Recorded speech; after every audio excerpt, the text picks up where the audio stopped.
Hey everybody, I'm John and welcome back to the Wood and Nickel Workshop. Today's project is one that's going to pretty much guarantee that you're going to have friends stopping by uninvited because we're building a set of cornhole boards for a buddy of mine. If you've ever bought a set of cornhole boards from a big box store, you know that the quality's just not there because they're about as stable as a teacher's mindset in the middle of May. And speaking from my own experience, that's not very stable at all. So today we're going to attempt to build a solid quality regulation size set of cornhole boards that will last hopefully longer than a snowball in a wood stove, which is about as long as those big box store brands are going to last. So let's get started. Like any good woodworking plan, we're going to start by taking a perfectly fine pile of slightly longer lumber and turning it into a perfectly good pile of slightly shorter lumber. For each cornhole board, I'll be using 2x4s as the framing material, and I'm going to cut them all to a specific dimension, which I'll have listed in the description if you're interested in a plan to make your own set of cornhole boards.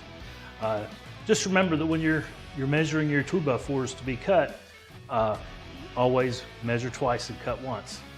Unless you're like me and you're filming, you usually got to measure 4 times because I forgot to hit record. Here you see me cutting all the 2x4 stock to size. As far as the 2x4s go, you're going to need 4 cut to 45 inches, 4 cut to 24 inches, 4 cut to 13 inches with a 13-degree angle on it, and those pieces are going to be our legs.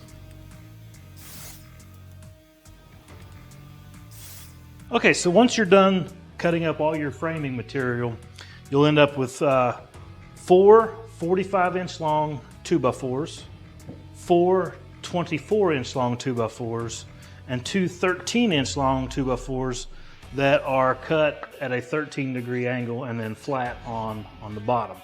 These are what's going to be your legs. So once you have all your framing material cut up, it's time to drill some pocket holes. When I'm getting ready to lay out for my pocket hole screws, I like to go ahead and take one of the frames and completely just lay it out and orient the boards the way that I think looks best. I am going to sand this and probably paint it before I'm done because I do want to get the ink that comes from the lumberyard off of it, but I'm probably going to paint it anyway. It's important to note that when you're laying these out, you want to put your 45-inch supports on the inside of your 24-inch supports because a regulation cornhole board set is 2 feet by 4 feet. So obviously we got a 24-inch, that gives us our full 2 feet wide. But if you take your 45 and then you add 1.5 inches, which is the thickness of this, and 1.5 inches, which is the thickness of this support, then that'll give you your 4 feet long.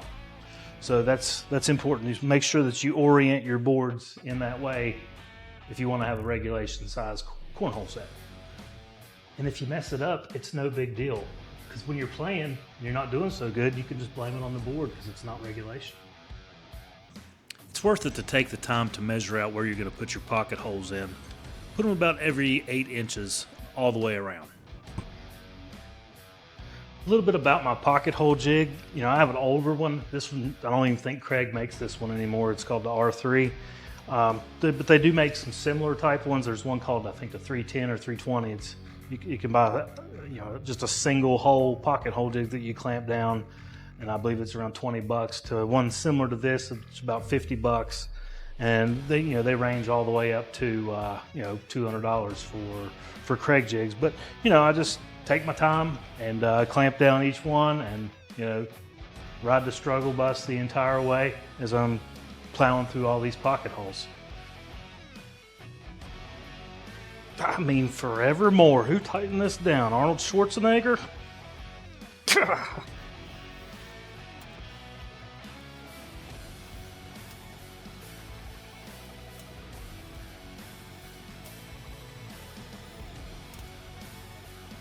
Okay, got everything cut, got all the pocket holes drilled in. I, measured about 8 inches along the frame piece so that, the plywood has plenty of support from the frame itself. The pocket holes will all go on the inside of the frame rail And that way nobody will ever see them unless you're playing with somebody with a really bad temper who likes to flip the board over when they lose. And now you sand and sand and sand and sand all these individual pieces of 2x4, which isn't that spectacular. But look at that sanding quilt, straight out of the 1980s, making a comeback. So after your sanding marathon, it's time to cut the plywood down to size. You're gonna need two sheets of plywood that are 2 feet by 4 feet. Make sure you splurge a little bit and get the good high quality cabinet grade stuff. This is some cabinet grade maple. You're going to want 2 pieces of plywood that are each 2 feet by 4 feet. And if you're not comfortable wrestling around a big sheet of plywood on a table saw, by all means use a circular saw. Use whatever you have available that you are most comfortable with. And now you sand your plywood, working through the grits, starting at 80 and ending up at 240. And I do really good here telling myself, let the sander do the work. Let the sander do the work. And then I start scrubbing it like a coffee pot that's been on for a week. But eventually I'm able to tell myself, calm down and let the sander do the work. So we got both of our boards sanded up to 220 grit. Now it's time for really the most recognizable feature of the board, and that's the hole. So grab a tape measure, and we're going to measure down 9 inches from the top, 12 inches from the side.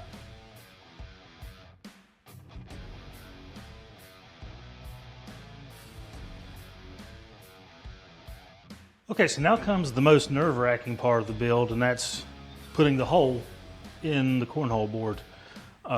So I got the old 6-inch hole saw chucked up into the Wrist-Wrecker 2000 here, and I call it that with absolutely no love whatsoever, because this thing gets caught a certain way, it will rip your wrist right off.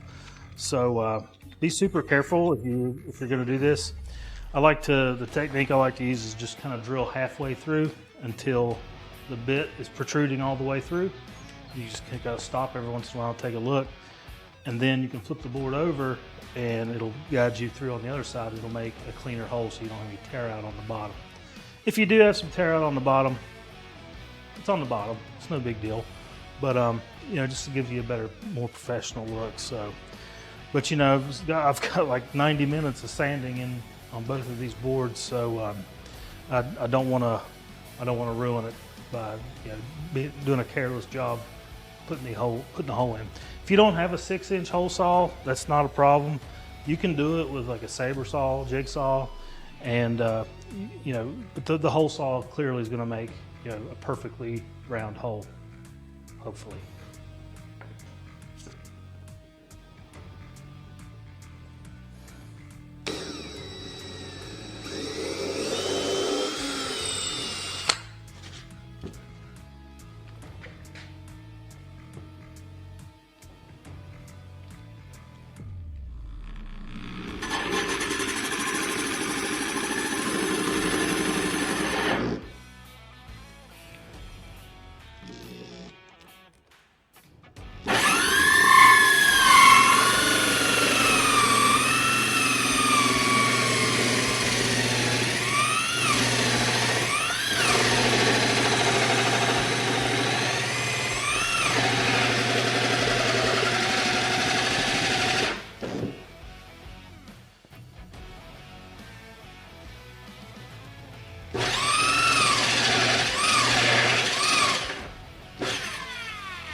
The next step is to drill a hole in the legs that'll act as a pivot point for the legs to move as they, so you can fold the legs up when you're not using the table.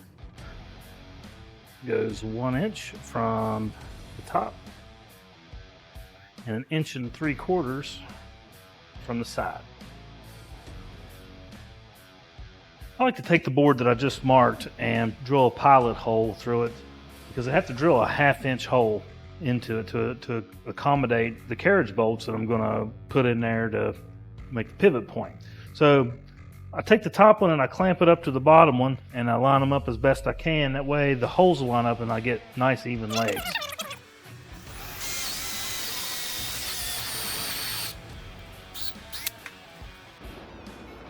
And repeat for both sides.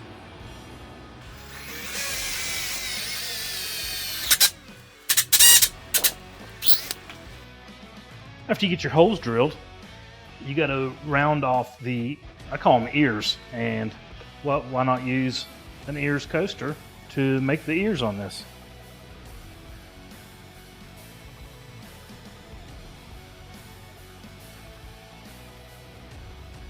Once you figure out how you want to cut your ears off, you can cut it. You can use a bandsaw, you can use a scroll saw, you can use a jigsaw. I'll probably use you can use a handsaw if you want.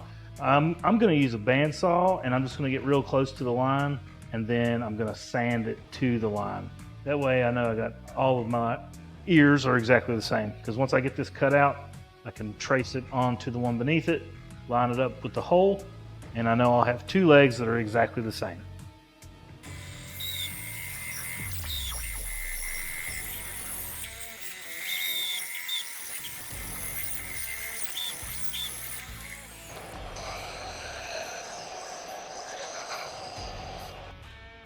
I got everything cut out, drilled, sanded, pocket holed.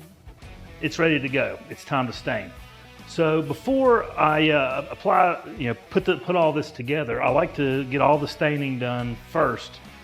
Eliminates any risk of getting stain on my, my plywood top, which I don't want to do that. I've done that before. Not much fun, and it's just easier to do. So I'll put some stain on this, rinse and repeat for the other one. To get things ready for stain, got my stain here. I'm using a Minwax semi-transparent color stain in navy.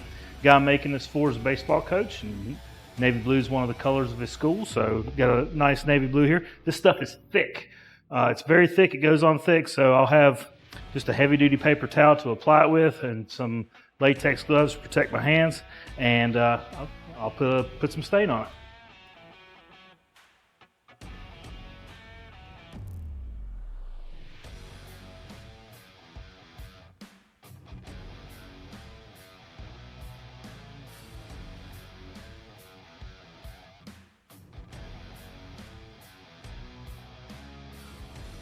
Using stain on the frame is really a great option. You get the color of paint, but you can still see the wood grain shine through just a little bit. It gives it just that little bit extra pop.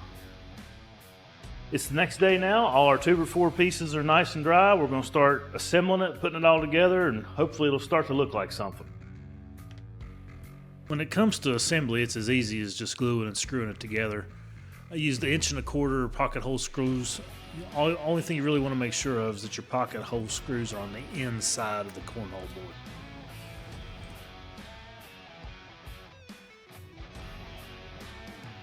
The setup for attaching the legs is pretty important. So you see what I got here. I got one of the legs clamped in with a sacrificial board behind. That way when I drill through the hole, it'll help lessen the tear out on the back side, because that's the side that's going to be seen. But this is the hole that we already drilled in the leg is going to be our reference hole, so that we can drill straight through it so we can attach the carriage bolt.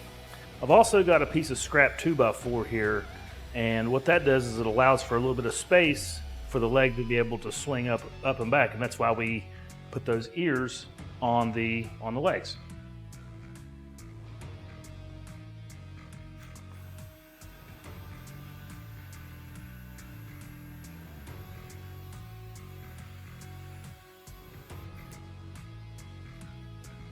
Now, because we clamped this backer board on, we should have a nice clean hole.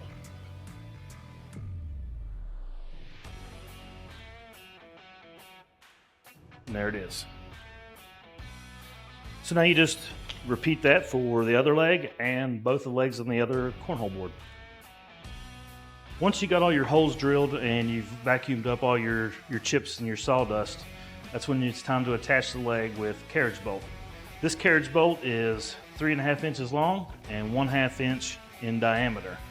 Altogether, you're going to need a carriage bolt, a nut, and a washer. So since we have to hammer in the carriage bolt, I like to keep clamping pressure on the leg with the holes all already lined up. Just provides a little extra added security.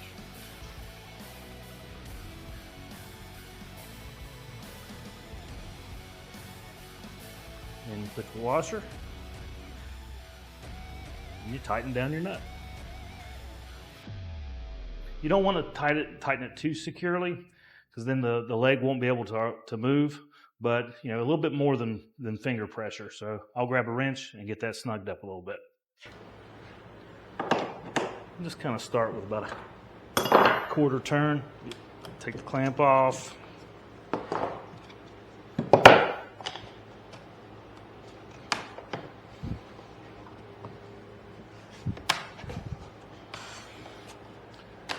So that's a little bit too tight, so loosen it up.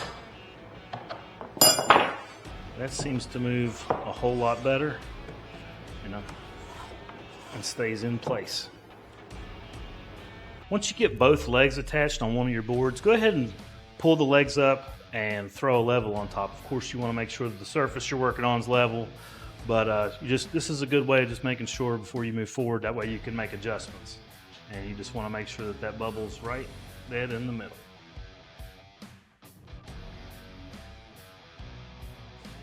It's now time to apply the first of many final coats of polyurethane.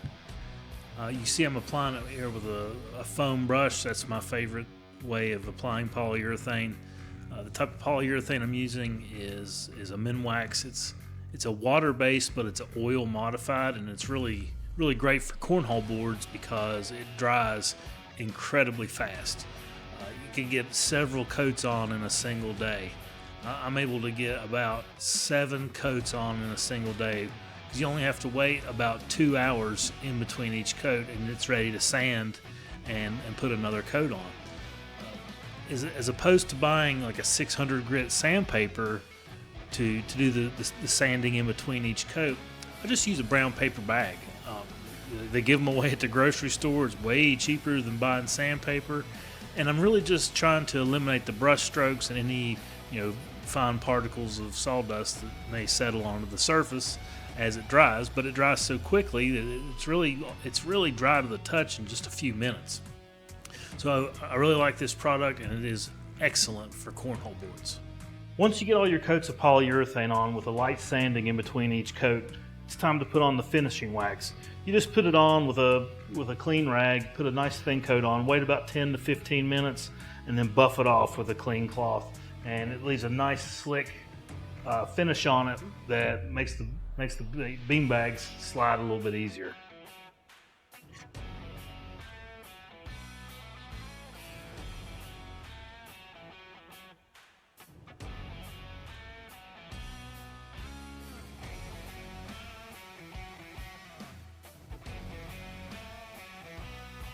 And just like that, you got your very own set of cornhole boards that you made with your own 2 hands. That'll not just be here for a good time, but should also hopefully last you a long time. All you really need to build a set like this is a circular saw, a sander, and a drill. If you're looking to get into the market to try to sell these things, I would probably charge $250 for a set like this. But you could charge upwards of $350 for any kind of personalization, customization, depending upon what embellishments you put on the face of the board. So don't let anything hold you back from getting out there in your small garage, workshop. I started building stuff outside on my back porch. Thank you all for spending some time with me in the shop today, and until next time, don't take any wooden nickels. See ya.